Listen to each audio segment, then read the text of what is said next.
Hello everyone, it's Margaret here with 60 and Me. Thanks for being here today. Hope that you're doing great wherever you are. There's like 150 countries represented in our community, and I just like to reach out to all of you and welcome you here. If you're new here, thank you so much for joining us. If you're a woman over 60, you are very welcome.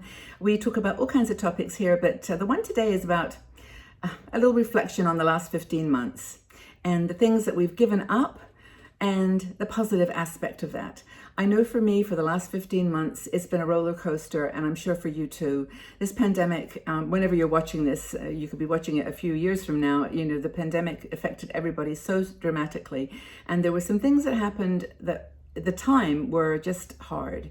But on reflection, 15 months, 16 months later, I see the positives. Now, Debbie Hensley, one of our bloggers, wrote an article on the positives of elimination, or positive of giving up things and behaviors that maybe you want to consider keeping and following as we go forward in our lives. Things that worked fine, that really were useful. The first thing she talks about, there's 7 different things she talks about. And there's a siren going by which sort of highlights the reality of that situation, doesn't it? Shopping trips, fewer of them.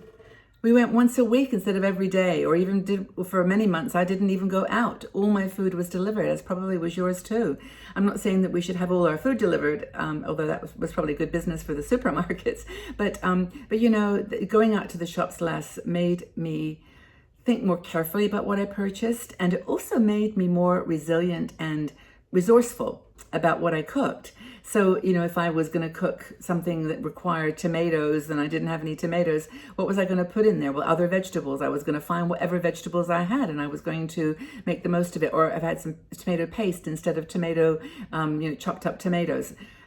You know the story. I know we all did this. Like, for example, I could not get yeast for months. The yeast was sold out everywhere. And I'm not a big bread maker, but I wanted to make some bread because I like fresh bread.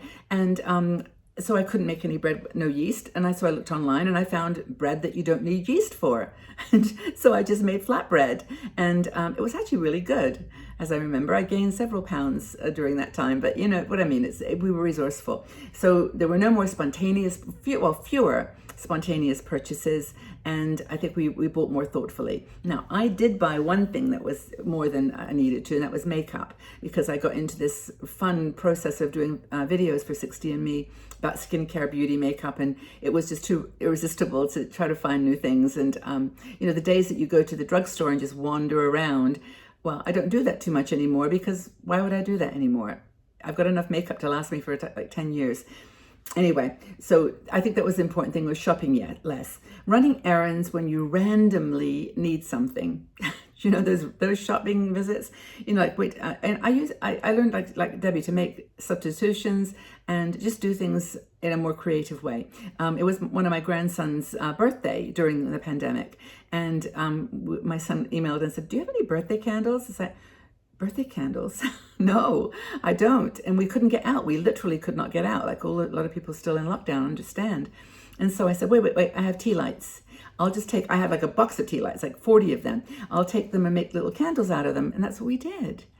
And, it was just, you just think creatively. It stirred your brain to come up with stuff. And wait until a similar shop comes along. So don't go to one shop for this and one for that. Just group your purchases so that you're buying them in one go.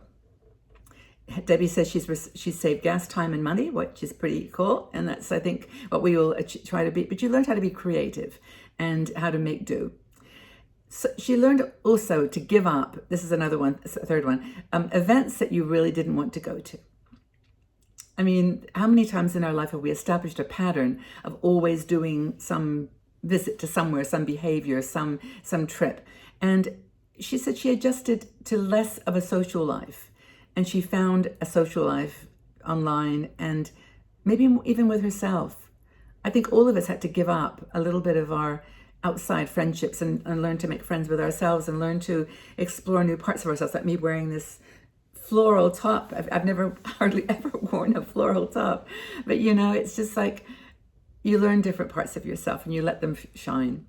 So she gave more time, she says, to being outdoors. Same here. When the lockdown was really intense, we could only walk, I think it was a mile from your house. You couldn't walk in parks and stuff. It's just on the streets. And, we just did it. I just did it. And I'm glad now that I gave up that constant panic about, wanting to do things at a big level, but the little things that really, really mattered.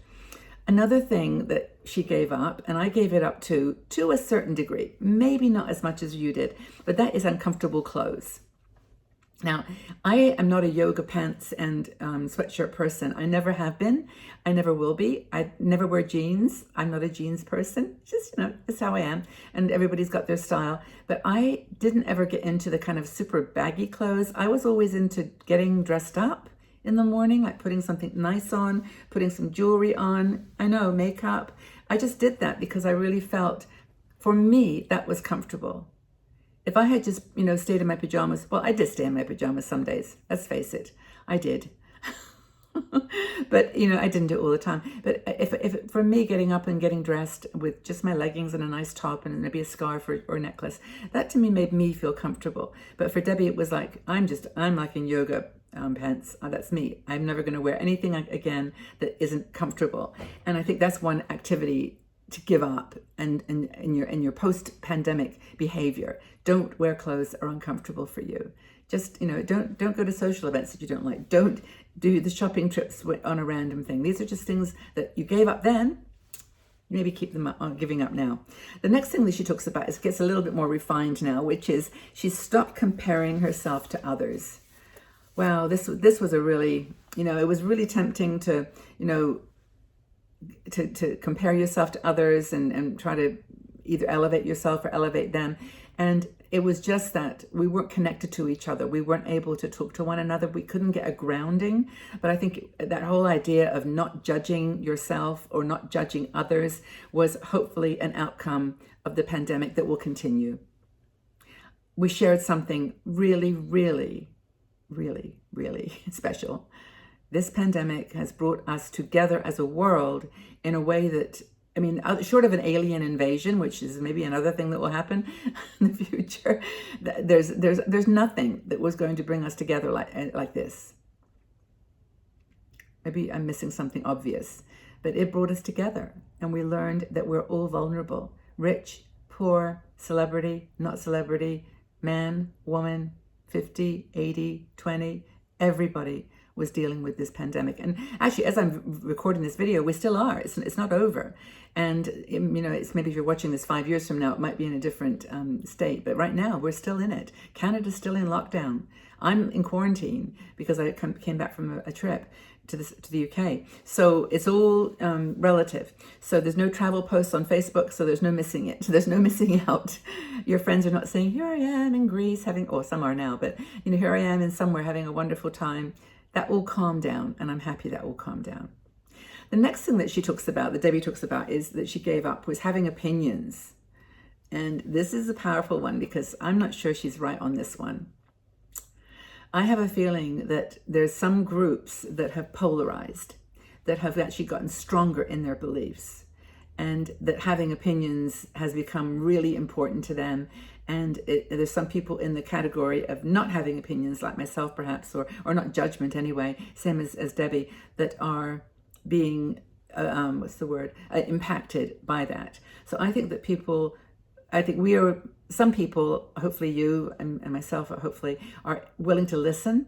We've given up the idea that we have a point of view that is more important than anything to demonstrate or to say or to hurt somebody with a comment. If we don't believe in what they're doing or don't believe in their style or their lifestyle choices, I feel now that I'm much softer, that I just am much more accepting of difference and much more accepting of diversity, and the world is emerging in a struggling way to give people that freedom, but there's still a lot of opinions. So I think that's a really difficult one to accept, obviously, yes, give up making strong statements about your beliefs, but I don't know how we navigate this. It's a new one. And then the final thing that Debbie gives up is thinking that she can change the world's problems. And maybe that's kind of related, is that, we've got to sort of realize now that what happened in the pandemic was that the world is struggling, and it made me realize that we're all broken, that we're all flawed people, and we've all got equal challenges, whether it's hunger and poverty, or whether it's mental illness or or depression or addictions, whatever it might be. We are all dealing with problems and challenges. It's life. Sometimes when I get really low about something, that I think, oh, I should have done this or whatever in my life, I always think, the world is complex and I'm going to let it go. And I think that that's one thing to let go, is that sense that somehow you had to get it right all the time, that you somehow had to fix the world's problems. And you can't. But you can control your reaction to those things. So those are the differences or the things that Debbie's prepared to give up and let go, that she learned in the pandemic. So have you eliminated anything in your life from after the pandemic? Is there anything you've eliminated? Anything that you've given up? What have you given up during the pandemic that you're going to continue now that we're moving through? I would love to read your comments. Please leave them in the comment section below. Stay well, everybody. Stay safe and happy and positive. Be good to each other. Be kind. And we'll talk to you again very, very soon. Bye-bye for now.